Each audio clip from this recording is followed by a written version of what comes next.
नमस्कार दोस्तों, मैं रण सिंह पवार। आप देख पा रहे हैं पीएमएफओ न्यूज़। आज जो तस्वीर हम आपको दिखाने जा रहे हैं, पंचायती चुनाव को लेकर के, गांव की सरकार को लेकर के बातचीत करेंगे। तमाम गांव की सरकार बनाने के लिए सरकार ने कदम उठा लिया है और जल्द ही सरकार बनने जा रही है गांव की, क्योंकि पंचायती राज चुनाव की घोषणा हरियाणा सरकार जल्द करने वाली है। इसको लेकर के हम परिचर्चा करने वाले हैं। आज जो उम्मीदवार चुनाव की तैयारी कर रहे हैं, लगातार अपनी भागदौड़ मचाए हुए हैं, तो हमारे साथ में आज के जो उम्मीदवार है अनिल गोदारा कैमरी गांव से सरपंच उम्मीदवार की तैयारी कर रहे हैं और पिछला चुनाव भी इन्होंने सरपंच का लड़ा था और अब की बार फिर मैदान में हैं। इनसे बातचीत कर लेते हैं। नमस्कार अनिल जी, आपका पहले तो स्वागत है पीएमएफओ न्यूज़ पे।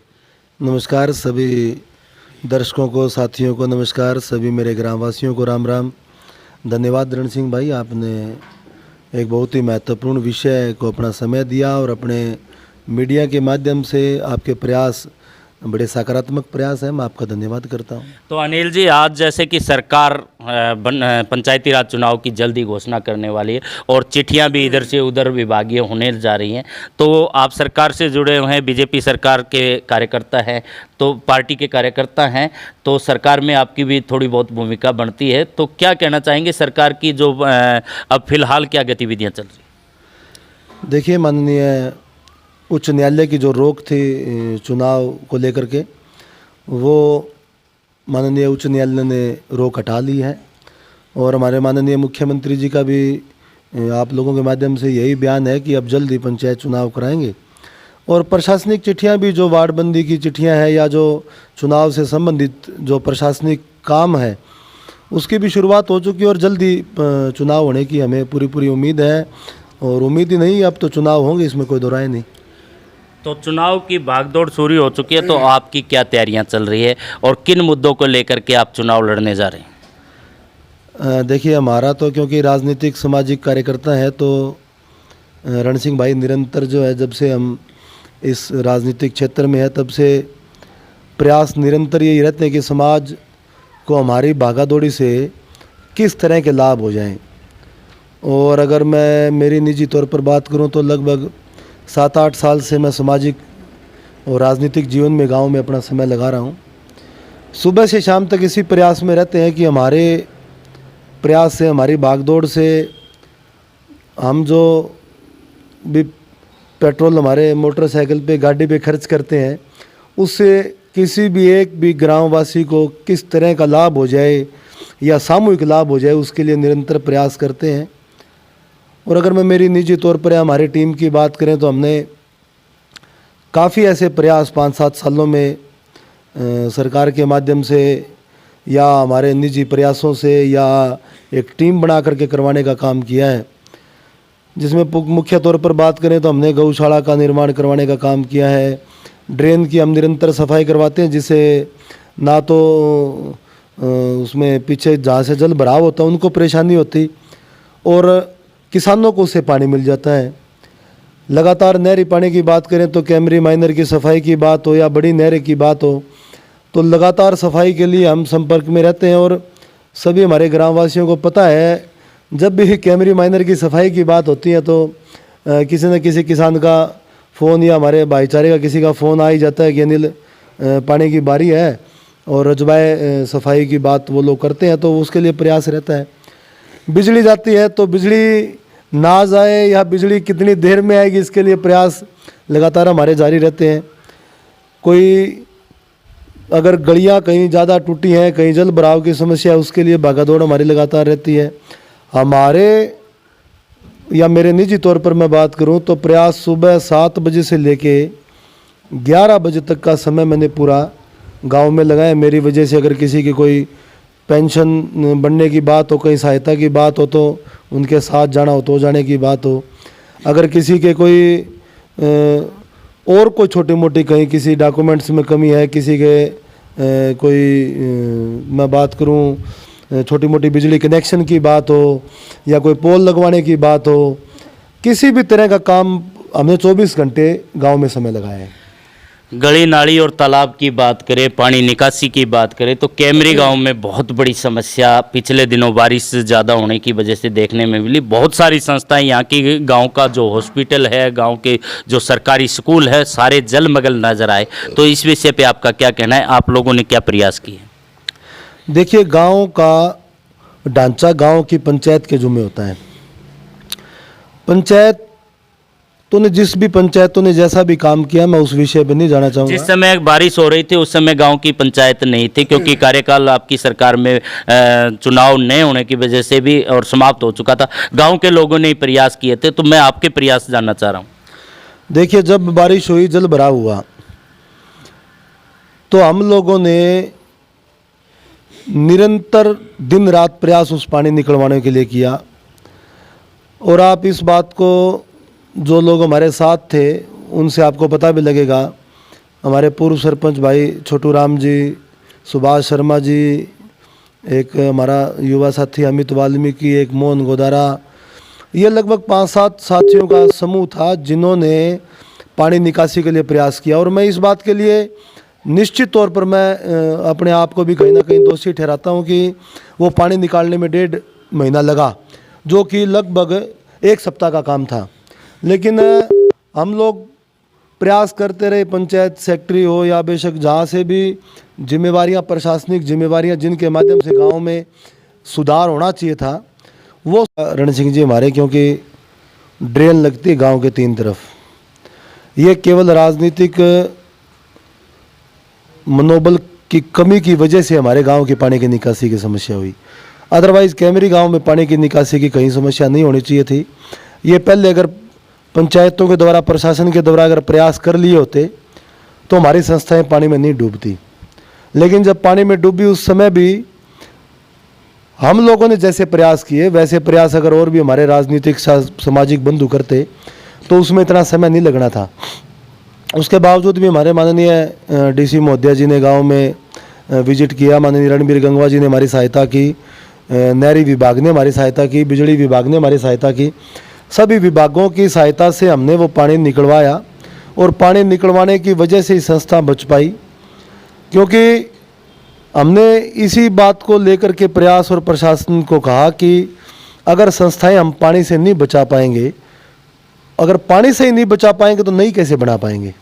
तो जहाँ तक कि पानी से निकासी की बात है, गांव में जो जलमग्न रही, काफ़ी संस्थाएं गिरने के कगार तक आ चुकी थी। 1.5 महीना पानी खड़ा रहना किसी बिल्डिंग में खतरे की घंटी से खाली नहीं था। लेकिन और लोग क्या कर रहे थे? जो लोग आज उम्मीदवार बहुत सारे चुनावी मैदान में, आपके अलावा भी, आपको भी आप कह रहे हैं हमने पानी निकलवाया है, डीसी से भी बात करी है, प्रशासन से, आपने डिप्टी स्पीकर महोदया से भी बात की होगी, वहाँ से भी आपको प्रयास का जो है कुछ सहयोग मिला होगा। तो बात करें, आज गौशाला की जिक्र आया था। गांव के अंदर श्री कृष्ण प्रणामी गौशाला है, जिसके अंदर 700 से 800 के करीबन गौएं जो आवारा घूमती थी, बेसहारा घूमती थी, उनको आसरा मिला हुआ है और उनको खाने के लिए सब कुछ दिया जाता है। आज जो तूड़ी का संकट गहरा रहा है दोस्तों, उसके अंदर गौशालाओं के जो भंडारण पूरे भरे रहते थे, बाहर तक तूड़ी का स्टोर रहता था। आज वो भंडार भी खाली हैं और बाहर भी तूड़ी देखने में नहीं आती, और लोगों के जो किसान है उनके खेतों में भी तूड़ी नहीं है। तो इस समस्या को कैसे देखते हैं आप? देखिए, गंभीर समस्या है, क्योंकि इस बार हमारे इलाके में सरसों की बिजाई ज़्यादा थी। और दूसरा जो है, जो गेहूँ काटने की बात है, गेहूँ काटने का काम क्योंकि अब कंबाइन की वजह से आसान हो गया है, तो किसान जो है ज़्यादातर कंबाइन से निकलवा लेता है, तो तूड़ी की कमी है।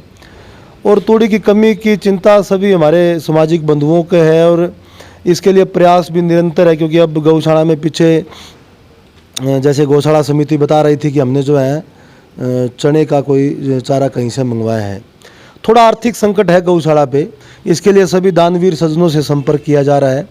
सरकार से भी हम निवेदन निरंतर कर रहे हैं कि हमारे लगभग आज के दिन तूड़े के लिए कम से कम 15 से 20 लाख की राशि अगर सरकार हमें दे, तभी ये पशु जो है ना, हम लोग इनको चारा डाल पाएंगे। गोदारा अनिल गोदारा जी हमारे से जुड़े हुए हैं, निरंतर प्रयास गौशाला के लिए करते रहे हैं और ये कहा जा रहा है कि तूड़ी का जो संकट है उससे निजात पाई जाएगी, प्रयास किए जाएंगे सरकार से भी।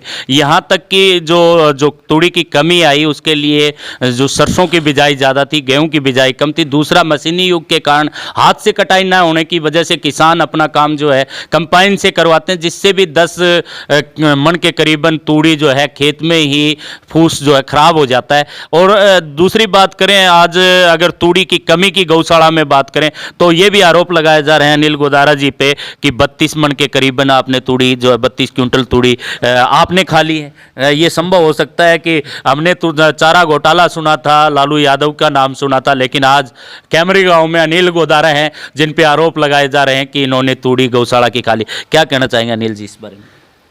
देखो, सबसे पहले अगर बात करें सीधा सीधी तो देखो, पशुओं के लिए तूड़ी नहीं है गौशाला में, हमारे खाने का नंबर नहीं आता। अब जो हमारे क्योंकि चुनावी दौर है और जो हमारे सामने हमारे प्रत्याशी बंधु हैं उनके पास गांव के वोटों को लुभाने का कोई भी काम उनके द्वारा किए गए कोई नहीं है कि हमने ये प्रयास गांव के लिए किए हैं और हमें वोट दो। ना उनके पास कोई विज़न है कि कल हम जब चुनाव जीत करके आएंगे तो हम गांव में क्या करेंगे, क्योंकि उनके पास कोई ना विज़न है, ना उनके पास कोई प्रयास है, ना उनके पास कोई अपने द्वारा किए गए कामों की कोई सूची या कोई मतलब बात है उनके पास। मेरे ख्याल से तो मैं तो यही सोचूंगा कि उनकी बुद्धि शायद बदनामी करके क्योंकि उनको पता है कि गांव में अनिल ने काम करवाए हैं, भागदौड़ करी है, विकास करवाए, मेहनत करी है। तो आपका सीधा सा कहना है कि जो गौशाला के अंदर तूड़ी का मामला उठा है कि अनिल पे आरोप लगाए जा रहे हैं वो झूठे हैं और बेबुनियाद है। हम गांव में भी इसकी पूरी तहकीकात करेंगे कि आखिर अनिल पे ये जो इल्ज़ाम लगाए गए हैं तूड़ी खाने के वो सच है या झूठ है, किस तरह से अनिल गोदारा ने आखिर तूड़ी गौशाला की खाई है। और इनके ये भी आरोप है कि जो आरोप लगाए गए हैं इनके विरोधियों द्वारा लगाए गए हैं, इनके जो प्रतिद्वंदी है जो चुनावी मैदान में है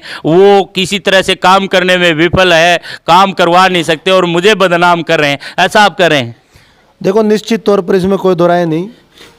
बेशक कोई भी, मैं ग्रामवासियों से भी अपील करूंगा, साथियों से भी अपील करूंगा, बेशक 2 लोगों में या 100 लोगों में कहीं भी मेरे को बुलाया जाए, उनको भी जिन्होंने ये चर्चा करी उनको भी बुलाया जाए तो मैं 100% आधी रात को भी आने के लिए तैयार हूँ, क्योंकि मैं गांव में उम्मीदवार हूं, मैं गांव के प्रति जिम्मेवार हूं।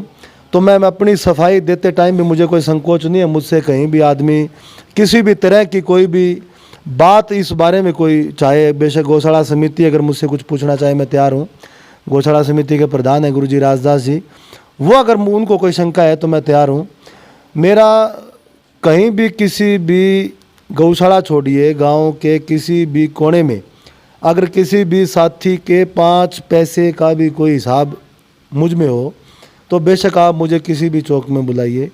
मैं अपील सिर्फ इतना करूंगा कि जो भी प्रत्याशी हैं या जो साथी किसी प्रत्याशी के साथ लगे हैं वो अपनी कामों की चर्चा करें। उनके पास नहीं है काम रण सिंह भाई, उनके पास अब वो यही काम करेंगे क्योंकि चुनाव नज़दीक है। देखिए, अपने पास तो अपने प्रयास थे। मैंने तो कल भी परसों भी साथियों के साथ बैठक करी, साथियों सब ने कहा भी अनिल देखो आपने प्रयास किए हैं गांव के विकास के लिए, गांव की समस्याओं को उसको झेला है, समस्याओं को लड़ा है।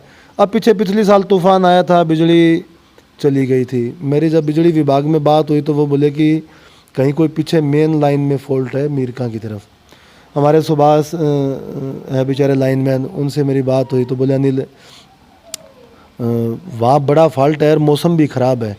तो मगर आप गाड़ी में चल पड़ते, हम रात को 2 बजे तक उसको ठीक करवा के आए, क्योंकि मकसद यही था भी गांव के बच्चे, अगर मैं तो चलो भी ठीक है, जो भी थोड़ा सा उम्रदराज शख्स है वो तो अपना ओढ़ पैर के भी सो जाए या चलो सो जाता है, छोटे बच्चे प्रयास आपने गांव को बिजली दिलाने के किए हैं। तो बात करें गांव के लिंक रोड की, गंगवा से कैमरी लिंक रोड, और आपके माननीय विधायक डिप्टी स्पीकर हरियाणा रणवीर गंगवा जी के साथ में भी अच्छे रसूख बताए जाते हैं और सरकार में बीजेपी पार्टी के अंदर आप एक कार्यकर्ता हैं, तो क्या ये रोड बन पाएगा कैमरी का और इसके लिए आपके प्रयास क्या किए जा रहे हैं?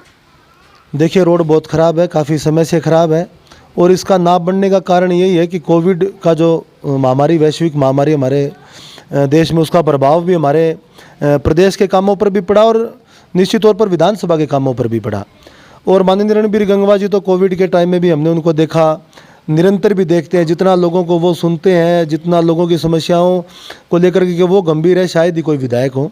भारतीय जनता पार्टी का कोई भी कार्यकर्ता, बेशक वो माननीय प्रधानमंत्री जी से लेकर के बूथ स्तर का कार्यकर्ता, उसकी समाज में हर तरह की भागीदारी 24 घंटे निरंतर रहती है। हर कार्यकर्ता को हमारे इस रोड की बिल्कुल गंभीरता से चर्चा भी होती है और चिंता भी है।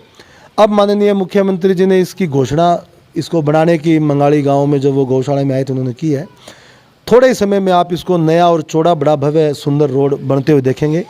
दोस्तों सपने हैं, सपने लेने में कोई फ़र्क नहीं पड़ता, क्योंकि 2020 के अंदर भी इस कैमरी से गंगवा गांव के लिंक रोड का बजट बना था और वो चिट्ठी भी हमने देखी थी, लेकिन नहीं लगा। कोविड पे बहाना लेकर के ये तमाम जो विकास के कार्य थे वो करवाने में बीजेपी सरकार और जो विधायक है, माननीय विधायक, यहाँ के स्थानीय विधायक, जो कि गंगवा तो गाँव है ही उनका, कैमरी गाँव को भी अपना मानते हैं, इसके बावजूद ये सफल नहीं हो पाए और लोग उन टूटे रोडों पर अपनी गाड़ियों को दौड़ाने में मजबूर हैं। तो ये हम कहेंगे और उससे कोई गुरेज नहीं करेंगे। लेकिन फिलहाल हम चर्चा कर रहे थे, राजनीतिक चर्चा, और जो पंचायती राज चुनाव जो होने जा रहे हैं, गांव की सरकार बनने जा रही है, उस पर हम नए नए उम्मीदवारों से आपको रूबरू करवाते रहते हैं। और आज हमारे साथ में अनिल गोदारा जी परिचर्चा में जुड़े हुए थे, तमाम बातें इनके मुखारबिंद से आपने सुनी, और भी हम आपको उम्मीदवारों से रूबरू करवाते रहेंगे। तब तक के लिए चाहते हैं इजाज़त। बने रहिए PM आपो न्यूज़ से। मैं रण सिंह पवार, धन्यवाद।